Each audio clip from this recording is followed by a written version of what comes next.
Papa Rex Vlog. Ayan, ha? Oy, Papa Rex. Ito pala si Papa Rex. Ayan pala si Papa Rex. Kapsat Makoy. Yes, Kapsat Makoy. Sa kabila ng abala ang mga tao sa iba't ibang dahil din yung Family Day. Diba, abala sila sa pagpunta sa mga mall, sa pagpunta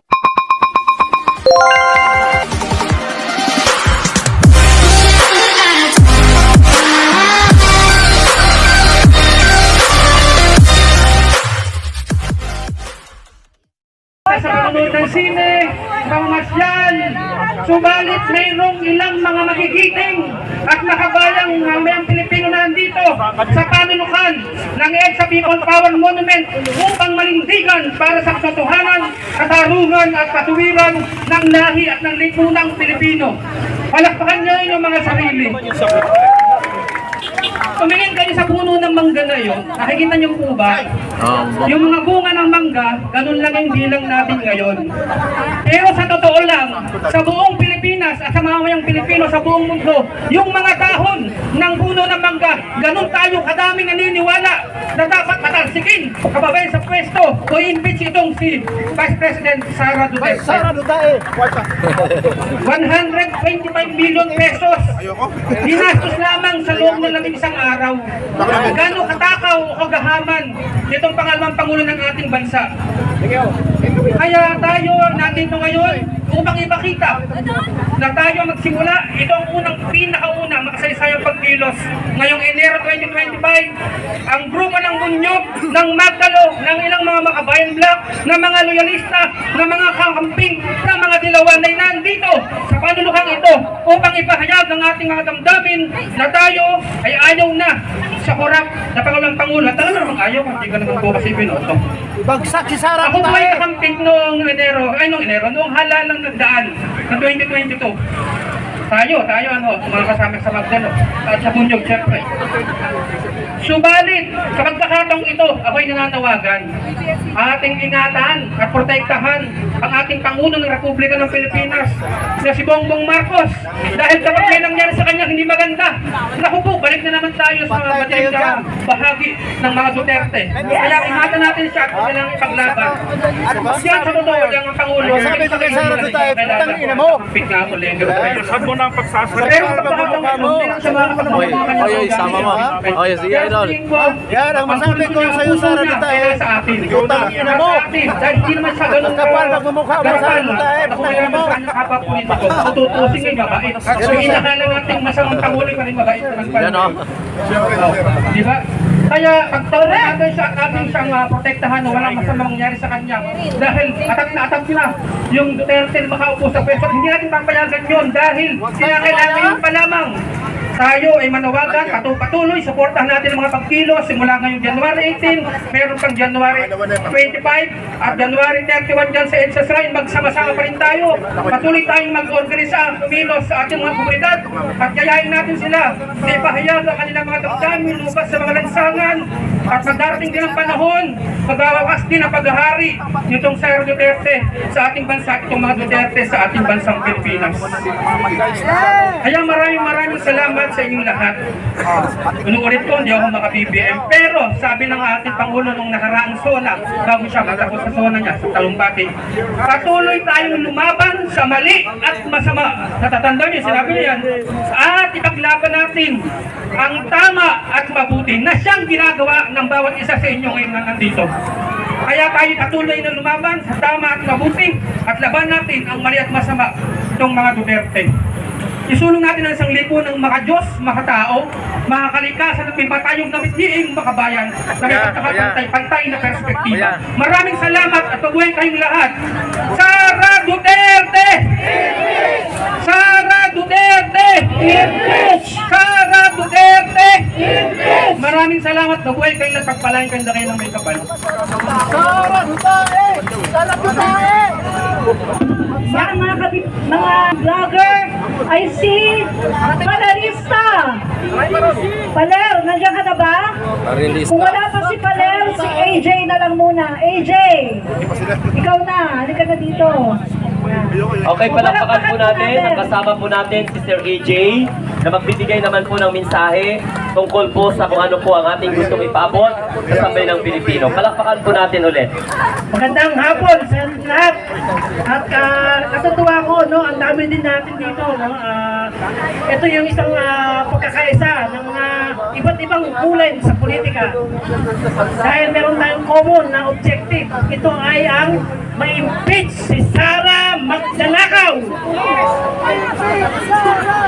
Kung noon na sinisigaw ko ay Lenny Lugaw, ngayon ay isisigaw ko ay Sara Ulo Magdanakaw! So ito yung pagkakataon na dapat nating ibigay o yung ibugan natin ang ating mga saloobin sa pamamagitan ng itong pagtitipon natin na ito para sa impeachment ni Sara. Ano nga ba yung mga impeachment grounds ni Sara? Sa totoo lang naparami, no? Una rito yung culpable violation of the Constitution. Di ba? Nandiyan din yung bribery, yung corruption na lahat naman ito ay ginawa ni Sara. Alam naman natin kung anong istorya ng envelope sa DepEd. Di ba? At nandiyan din yung high crimes. Ito yung high crimes, ito, kasama nito yung mga pagpatay. Tandaan po natin, nung Mayor si Sara Duterte sa Davao, siya ang sponsor ng EJK doon. At kung matatandaan din po natin, nung panahon na minura ni Baste, ang ating mahal na Pangulong Bongbong Marcos. At si Senator Amy Marcos ay natanong kung anong paramdam niya na minura-mura ni Baste, ang ating mahal na Pangulong Bongbong Marcos. Ang tanging kasagutan ni Sen. Amy ay, ikaw pa naman malaman mo makukulong ang tatay mo, kasama ang ate mo. Hindi ka pa naman maguguluhan at magkaburoto. Ayan po, no? Maliwanag na alam na ng lahat na kasama si Sara sa EJK o sa makukulong sa ICC. Ayun lamang po, tandaan po natin ang ating panawagan, impeach Sara! Ulong ang nanakaw! Ayun lang po. Ayan, maraming salamat, sir. So, malinaw po ang mensahe. So, alam natin, di ba, bago tayo mag-proceed at tawagin yung ating mga kasamahan, klaro po, yung goal natin dito ay panawagan sa taong bayan at syempre sa ating mga mambabatas na ma-impeach si Sara Duterte dahil meron siyang pananagutan sa taong bayan. Ang paglustay ng confidential funds within, akala natin, 19 days, naging 11 days, hanggang sa naging 7 days na lang. Dahil walang holiday yung 2 araw. Okay? So ngayon, hindi niya man lang kayang ipaliwanag sa Committee on Appropriation, hingi ng pondo. Tapos, siya pa yung may gana, mag-threat sa Presidente at mukhang kawawa. So ako, taga Mindanao ako, hindi ako natatakot na maglaban sa mga Duterte dahil alam ko na sa tama tayo. Same with me. Taga Mindanao po ako. O mga taga Mindanao pala yung MC ngayon. Oo. So ito po ay syempre bilang ordinaryong tao, pag hindi tayo magiging malakas at matibay, kung hindi natin gampanan yung responsibilidad natin, ipaalam natin no, na ang mga mambabatas natin mayroong tinatawag admin na moral obligations. So, mandato nila na imbestigahan. Nag-conduct ng investigation. Tandaan po ninyo, kaming taong bayan, wala kaming alam. Kung hindi kayo nag-conduct ng investigation in the age of administration. Para saan ang investigasyon kung hindi naman itutuloy ang impeachment? O, nabahag ang buntot ninyo. Magsasayang lang tayo ng pera Exactly. at pondo ng taong bayan. Oh, that's the reason Kung why. pagkatapos ng mga hearing at nalaman natin ang katawalian ni Sara Duterte, ngayon ay tatahimik tayo Exactly. at umuurong ang inyong mga bayan. Correct. Dahil Ano tayo? Mga kongresista! Gaya nga. Gising! Gaya nga ng sabi ko, klaro, no? Sa mga nanonood po dyan, all over the Philippines or mga all the world, wala tayong alam sa katarantaduhan ng opisina ng DepEd under Sara Duterte. Wala tayong alam Namin kayo! sa paglustay ng pondo ng Office of the Vice President kung hindi man din tayo alam sa pamamagitan ng investigation in the aid of legislation. Kaya nga po, nakuha nyo yung atensyon namin. Nanood kami ng ilang oras na hearing sa Committee on Government and Public Accountability and sa pag-question ng Committee on Appropriations. That is the reason why ang Bunyog, ang Magdalo, ang pro-government social media influencers, Kakamping, Dilawan, at iba pang mga grupo nandito ngayon sa EDSA para ipabot ang mensahe. So hindi ko na patatagalin, let's us all welcome isa sa mga batikang vloggers sa TikTok. Stephen Lee! Okay, palakpakan po natin. Stephen Lee. Palakpakan po natin. Nandito na po nagtatanood din sa TikTok. Yan. Magandang hapon po sa lahat! Ay, Stephen eh. Ayan. Nakapagmerienda na ba kayo? Ako hindi pa. Nawala? Siguro narinig nyo naman po yung mga kasama ko, no? Hindi, ganun mo lang siya. Iganyan mo lang. Marami Iganyan mo lang. galit na galit talaga. Oo, andyan pa rin. Hindi naman Andyan lang yan. galit natin kay BP Sara Duterte, tama? Pero bakit nga ba natin gustong ma-impeach ang isang Yun, BP sa akin, Sara nakaganyan din, Duterte? Kayo po, alam niyo ba kung bakit? Basta't pinatagilid mo, ganyan yan. Si Mac ka ba? Lipin labat!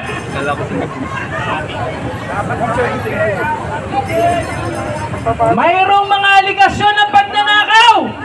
Pero nagpaliwanag ba? Tinan mo sa akin.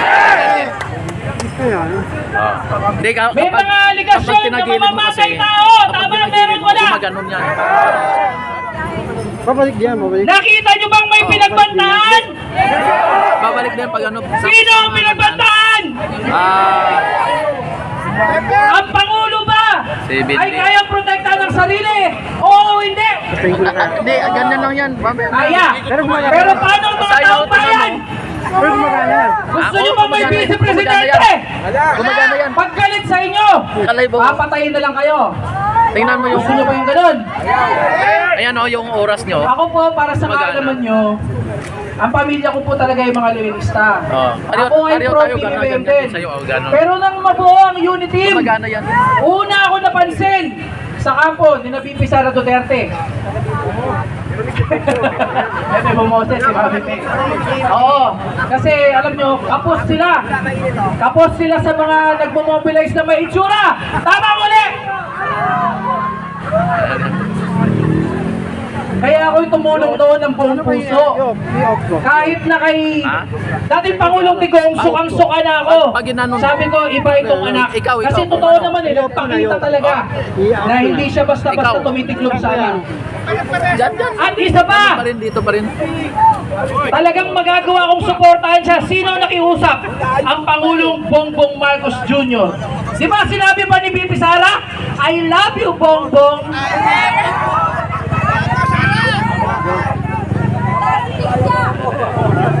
Pero ngayon, ang aming mga tinuligsa at ang mga tumiligsa din sa amin na mga kakampi, ay kakampi namin ngayon!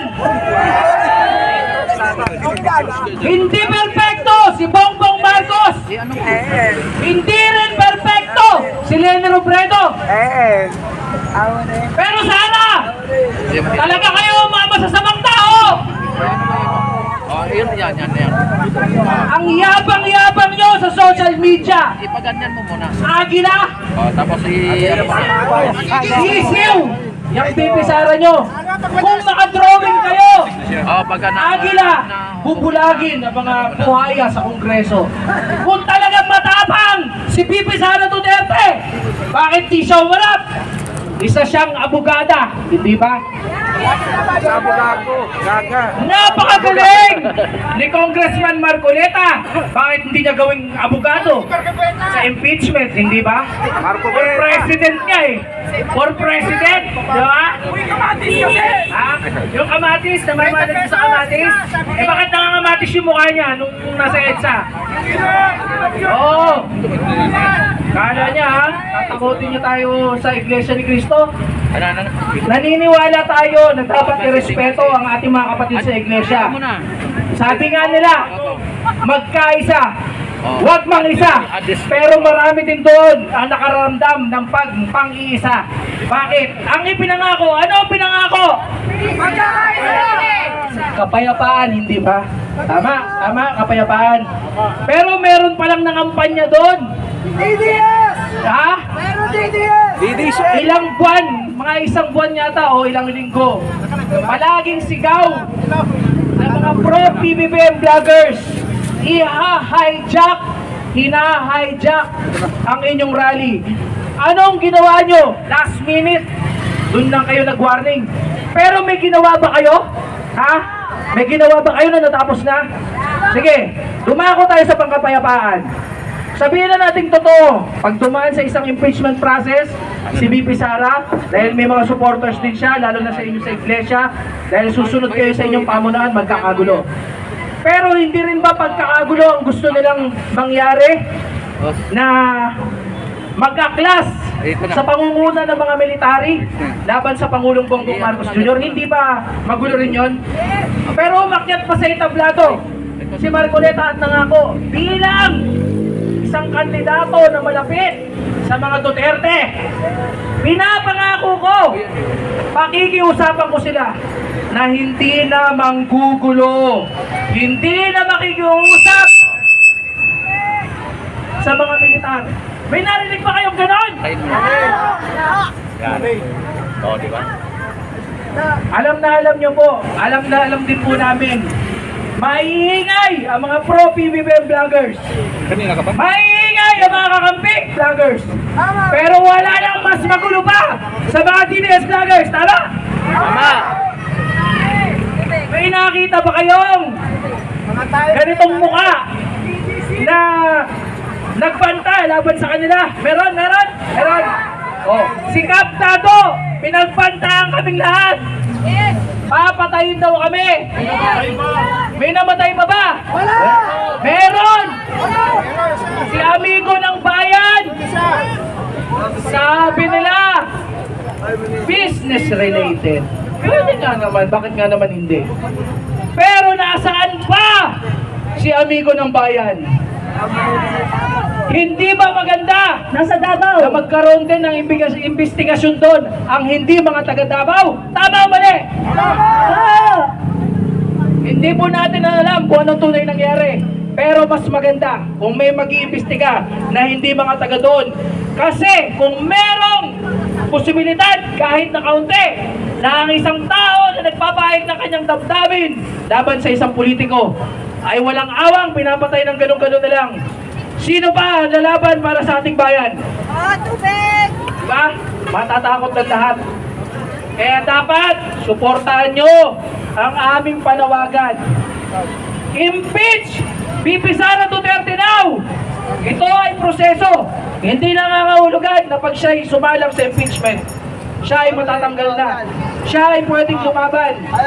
Kaya ibigay niya ang pagkakataon sa kanyang sarili, lalong-lalo na sa harap ng milyong-milyong Pilipino na dapat ipakita niya kung siya ay inosente, siya ay maabsuelto, kung siya ay may kasalanan. VP Sara Duterte, impeach! Yun lamang po. Maraming salamat. Maraming salamat, Stephen Lee.